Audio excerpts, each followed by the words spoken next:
우리들이 살아가는 삶의 여정 가운데 많은 것들을 필요로 하고 있습니다.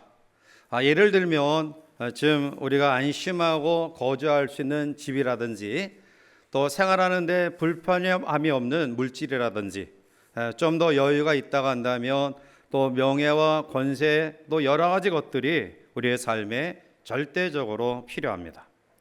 그런데 사실 예전에는 먹을 것이 없어서 무엇을 먹을까 참으로 걱정하는 때가 있었죠. 그래서 제가 어렸을 때에 인사말 가운데 하나는 식사하셨습니까? 이러한 인사가 더 통용되고 있었어요. 그것은 그만큼 이 먹는 데에 굉장히 급박했기 때문이라는 거죠. 자, 그런데 요즘은 음식이 너무 풍족해서 어떤 것을 먹으면 살이 안 찔까, 이러한 것에 고민하고 있습니다. 우리 남자분들도 그렇지만 여자분들도 철이 바뀌면 무슨 옷을 입지, 이러한 걱정과 염려를 하는데요. 사실 여러분들 옷장 열어보시면 예전에 입던 옷들 가운데 충분히 입을 만한 옷들이 많이 이제 옷장에 들어 있어요. 그러니까 너무 철 바뀌어서 무슨 옷 사서 입을까 걱정하지 마시고요. 아마 들여다보면 꽤 괜찮은 옷들이 옷장에서 그냥 있어요. 자, 이와 같이 이 세상은 굉장히 풍요로움 가운데 우리들이 살아가지만, 그러한 가운데서도 여전히 우리는 갈급함과 부족함을 느끼고 있습니다. 그 가운데 제일 부족한 것이 사랑이 아닌가 생각을 해봐요.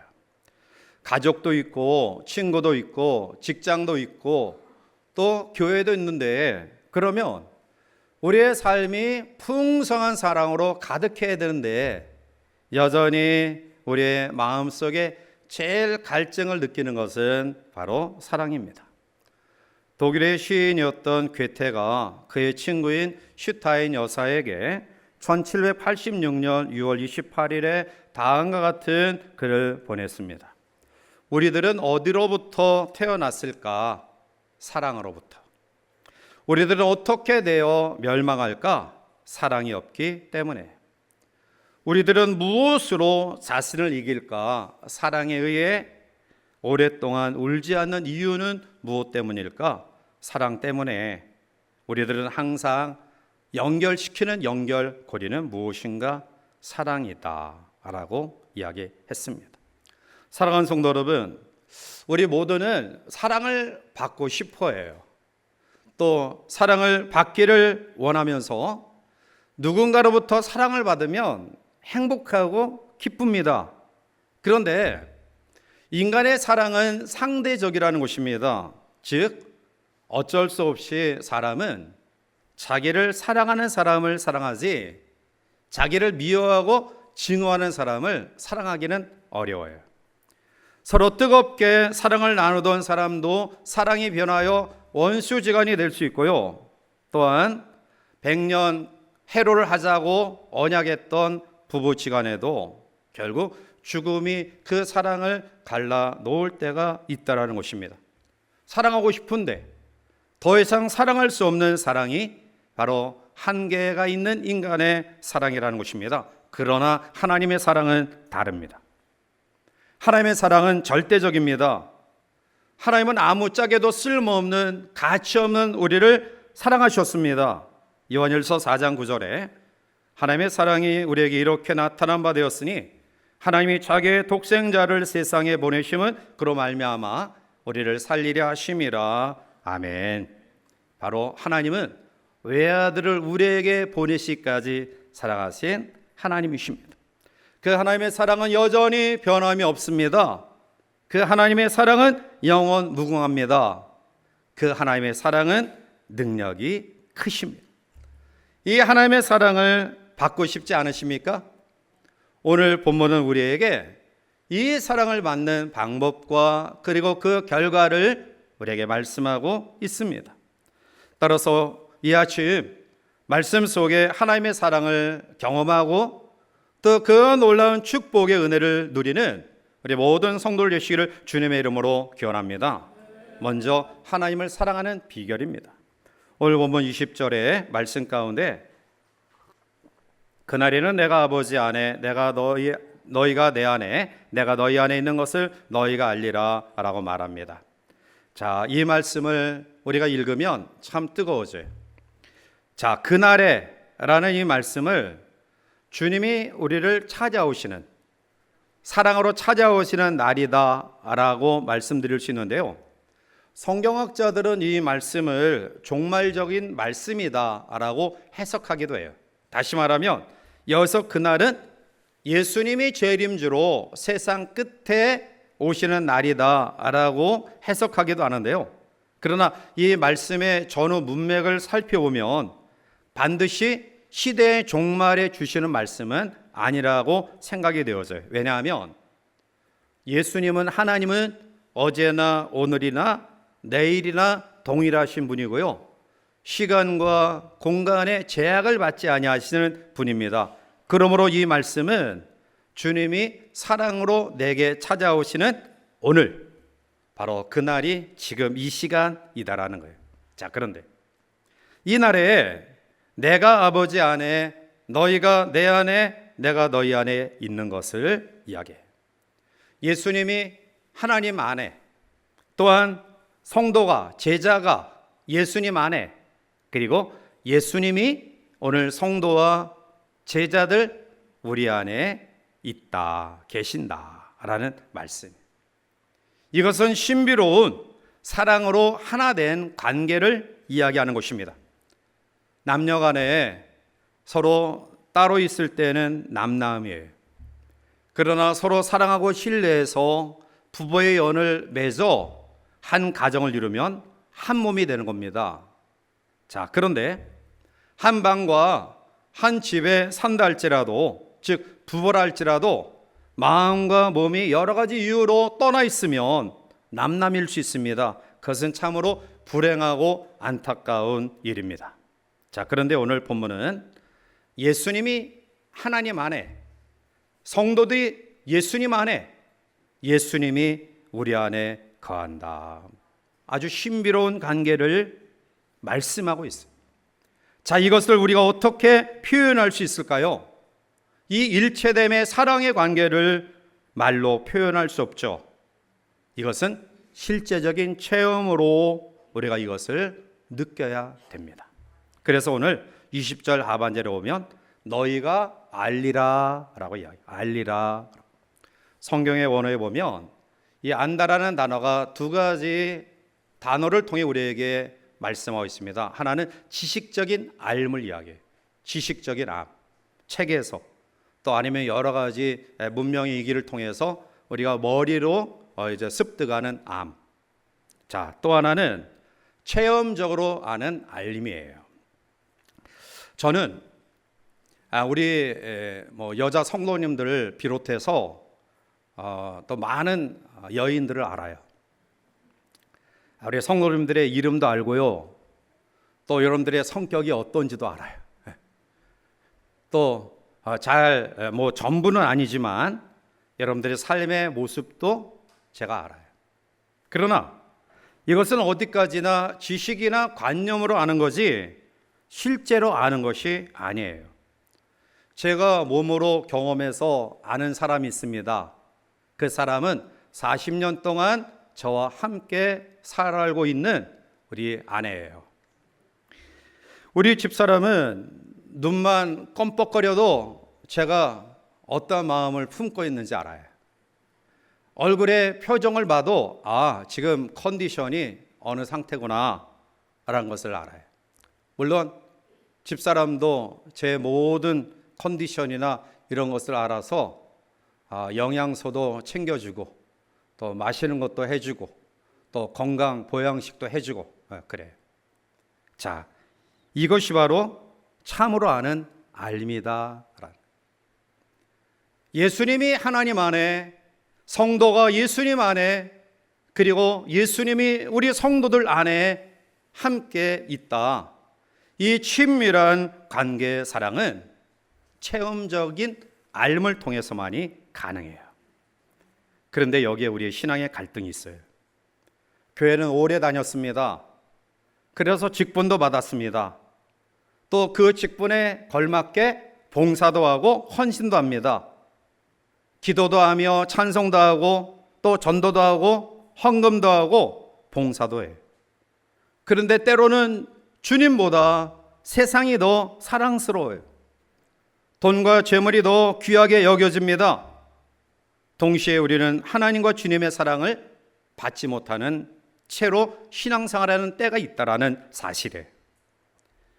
따라서 오늘 우리에게 가장 중요한 이 친밀한 알매 관계 속에서 맺어지는 이 사랑의 관계가 너무너무 소중하다. 오늘 본문은 두 번째로 이 무한하신 영원하신 하나님의 사랑을 받는 조건을 우리에게 제시해 21절 말씀 가운데 보면 나의 계명을 지키는 자라야 나를 사랑하는 자니 나를 사랑하는 자는 내 아버지께 사랑을 받을 것이요 나도 그를 사랑하여 그에게 나를 나타내리라 라고 말해요. 하나님의 사랑을 받는 조건을 두 가지를 제시하죠. 하나는 내 계명을 지키는 자다. 또 하나는 나를 사랑하는 자다 라고 말씀해요. 주님의 계명을 지키는 자가 주님을 사랑하는 사람이에요. 말로만 하는 성도가 되어서는 안 됩니다. 우리가 부모님을 사랑한다. 정말 부모님의 그 희생과 또 소중한 그 마음을 이해하고 사랑한다 라고 이야기하면 적어도 부모님의 말씀에 귀 기울여야 돼요. 그 부모님의 말씀을 귀담아 듣고 우리가 그것을 따라야 됩니다. 물론 시대가 달라요. 우리 부모 세대 또 저희 세대 우리 다음 세대의 이 환경은 너무나 시시각각 급박하게 변하고 있기 때문에 사실 어른 세대의 그 문화와 환경과 사고들이 오늘날 좀 다를 수도 있어요. 그러나 일단 부모님을 사랑한다라는 마음을 가지면 일단 부모님의 말씀을 귀 기울여 들을 수 있는 자세, 태도 그리고 그것을 행하는 모습들을 가져야 돼요. 이게 부모님을 사랑하는 태도입니다. 하나님을 사랑한다라고 이야기하면서 하나님이 말씀하시는 부분을 우리가 귓전을 흘러보내고 그것을 우리의 삶에 실천하지 않는다 한다면 그것은 사랑하는 삶이 아니에요. 그래서 오늘 성경은 나의 계명을 지키는 자가 나를 사랑하는 자다 말씀합니다. 오늘 여러분들이 성경을 묵상하다가 또 하나님의 말씀을 듣다가 또 여러 가지 상황 속에서 하나님이 나에게 원하시는 그런 음성이 들려진다 한다면 다른 거 다 젖혀놓고요 그 말씀에 온전히 순종하는 믿음의 결단이 우리 가운데 있기를 원합니다. 요한복음 14장 15절에 너희가 나를 사랑하면 나의 계명을 지키리라 말씀. 이것은 우리의 힘으로 사실 되어지지 않아요. 그래서 성령 하나님의 도우심을 바라는 겁니다. 하나님, 내가 말씀대로 살아갈 수 있는 힘과 용기와 능력을 주십시오 라는 그러한 기도가 우리 가운데 필요해요. 자, 그러면 주의 계명이 무엇입니까? 오늘 우리에게 주시는 하나님의 계명이 뭡니까? 요한복음 13장 34절과 35절을 보면 새 계명을 너희에게 주노니 서로 사랑하라. 내가 너희를 사랑한 것 같이 너희도 서로 사랑하라. 너희가 서로 사랑하며 이로써 모든 사람이 너희가 내 제자인 줄 알리라 말씀. 주님을 사랑하면 주의 계명을 지켜야 되는데요. 주님이 우리에게 요구하시는 새 계명은 서로 사랑하라 라는 말씀이에요. 사랑의 반대의 의미가 우리는 잘 알고 있어요. 미움. 그리고 이 미움이 한 단계 더 나가면 무관심이에요. 이게 사랑의 반대의 의미예요. 자, 그런데 사랑의 핵심적인 속성 가운데 하나는 뭐냐면 하나 되는 거예요. 사랑하면 하나가 돼야 돼요. 그러면 사랑의 반대는 깨어짐입니다. 분리예요. 그리고 결국 이것이 미움이 생기고요. 그리고 무관심으로 발전하는 겁니다. 이게 죄의 근본적인 성격이에요.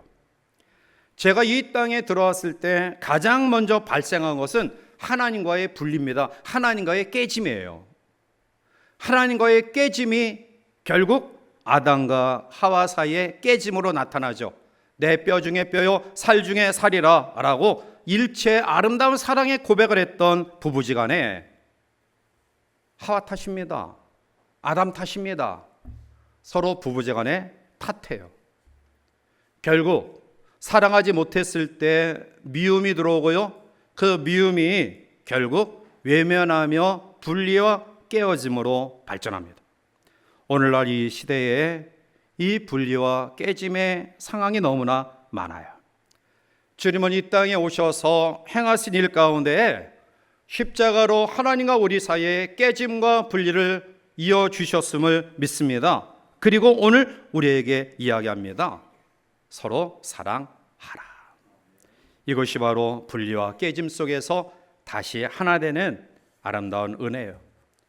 자, 오늘 우리가 주님을 사랑한다, 또 주님을 또 좋아한다, 귀히 여긴다 라고 이야기하지만 사실은 주님을 우리가 볼 수 없어요. 만질 수도 없고요.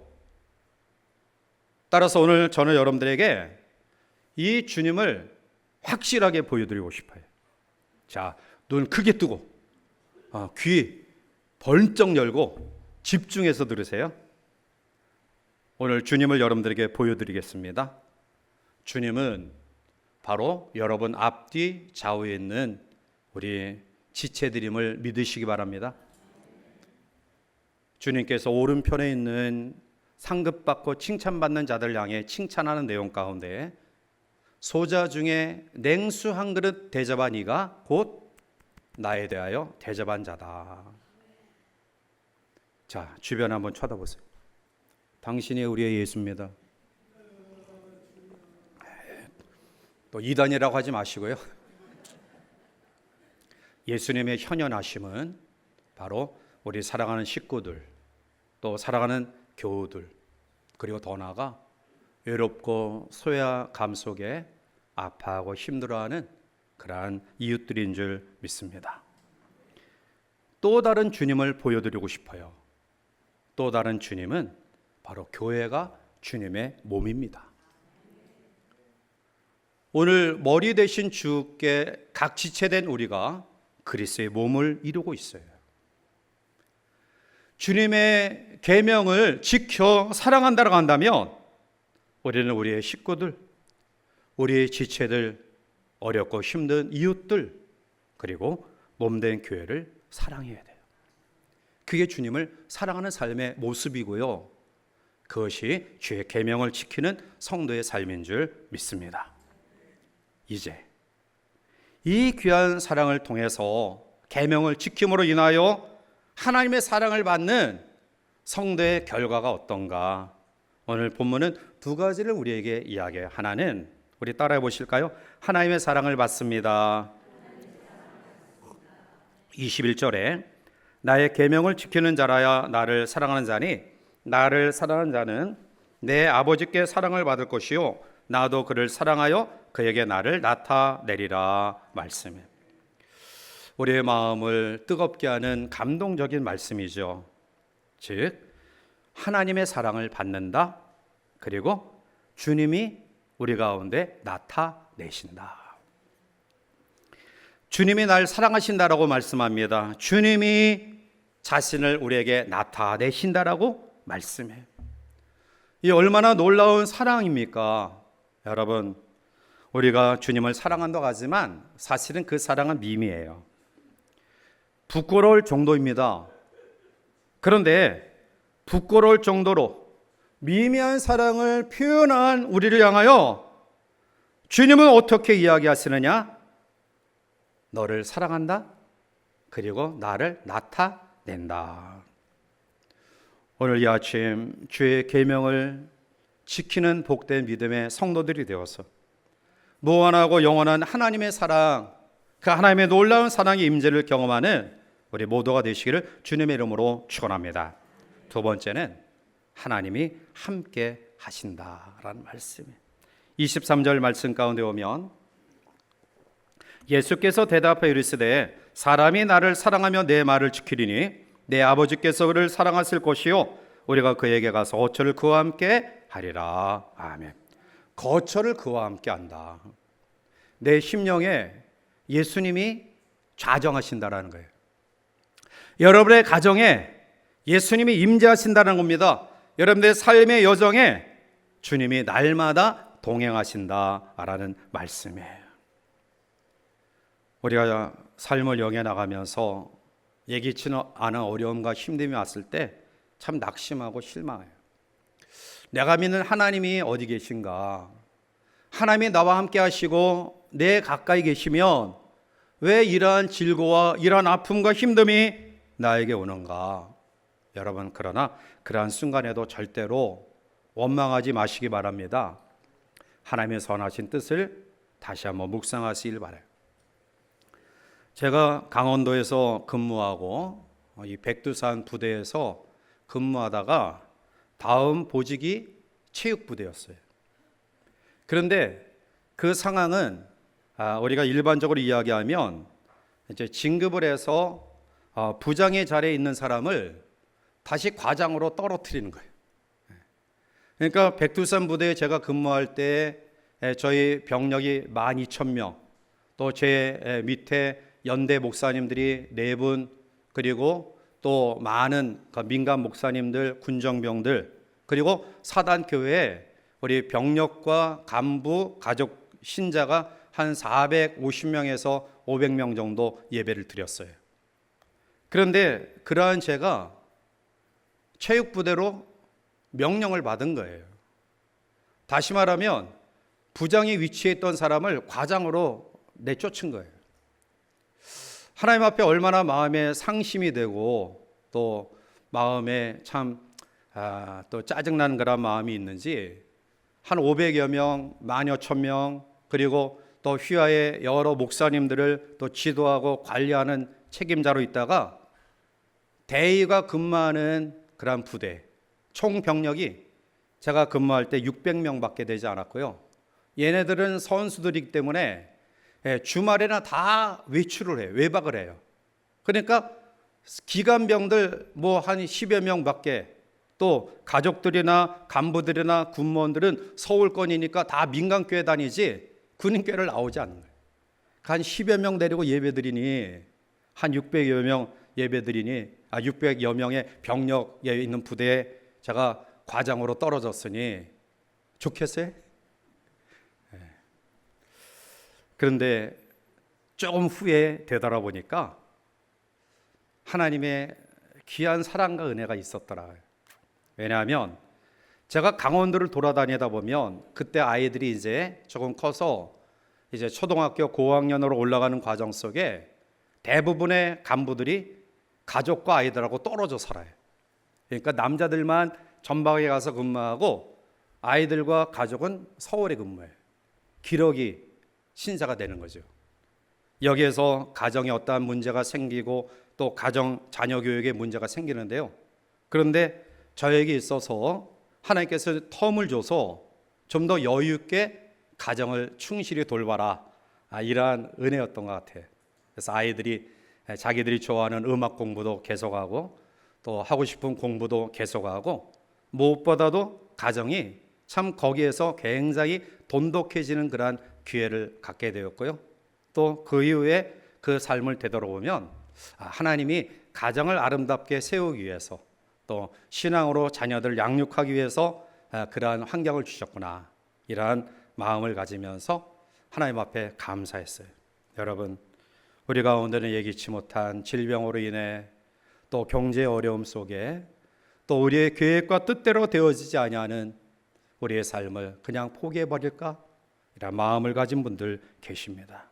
그러나 여러분, 내가 하나님을 붙잡은 손을 놓쳤다 할지라도 하나님은 나를 붙잡은 손 놓지 않으시고요. 내가 하나님을 바라보는 그러한 시각이 잠시 닫혀져 있다 할지라도 하나님은 불꽃 같은 눈으로 우리를 살펴보고 계심을 믿습니다. 여러분, 그렇습니다. 조금 인내하시고 잘 참아보셔요. 아마 조금 이후에 오늘 2024년 이 무더운 여름의 날씨를 되돌아보면 하나님이 그 어려움 속에서도 나에게 이러한 은혜로 함께 하셨구나, 이러한 믿음으로 나를 붙들어 주셨구나, 내가 많은 것 잃어버림 속에서도 하나님이 이러한 것들을 되찾게 하셨구나, 이러한 간증과 감사가 반드시 우리 성도들의 삶 속에 임할 줄 믿습니다. 이제 말씀을 맺습니다. 그리스도인됨을 확증하고 싶으십니까? 하나님을 더 깊이 알기를 원하십니까? 예수님의 제자로 더 높은 영생의 가치를 소망하며 살아가길 원하십니까? 그렇다고 한다면 위로 마음과 뜻과 정성을 다하여 하나님을 사랑하고 아래로 내 이웃을 내 자신같이 사랑하시기를 바랍니다. 기도 조금 못해도 돼요. 봉사 조금 못해도 됩니다. 헌금 하나님 앞에 많이 드리지 못해도 괜찮습니다. 그러나 사랑하는 일에는 부족함이 없어야 될 줄 믿습니다.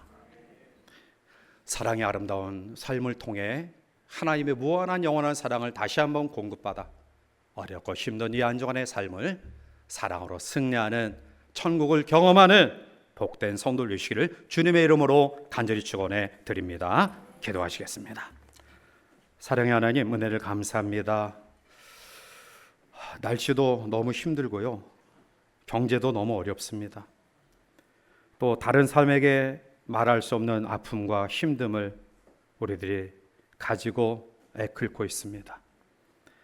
그러나 이러한 상황 가운데서도 여전히 하나님 우리를 사랑하심을 믿습니다. 이미 외아들을 주신 그 하나님께서 여전히 우리 배후에서 우리와 함께 하심을 믿습니다. 오늘 이 아침 부족하고 연약하지만 주의 말씀을 지키고 살아가는 아름다운 믿음을 통해 하나님 우리에게 주시는 그 놀라운 사랑과 함께 하시는 놀라운 은혜를 경험하여 이 엄악한 세상을 사랑으로 승리롭게 살아갈 수 있도록 주여 축복하여 주시옵소서. 예수님의 이름으로 기도하옵나이다. 아멘.